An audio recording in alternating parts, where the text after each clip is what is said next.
El uso que le di a Facebook en su momento cuando tuve mi primer cuenta, en verdad fue creada por mis amigos, sin momento en que yo les dijera que lo creara, fue por voluntad de ellos.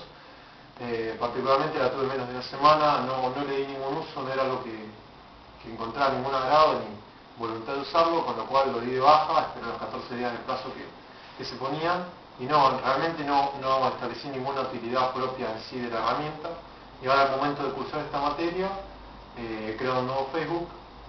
el cual también lo utilizo principalmente para realizar las tareas que se nos imponen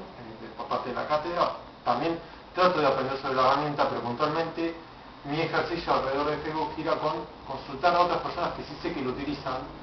conocidos, pero por medio de otras herramientas, como es el caso del MSN o quizás en mi contacto cara a cara.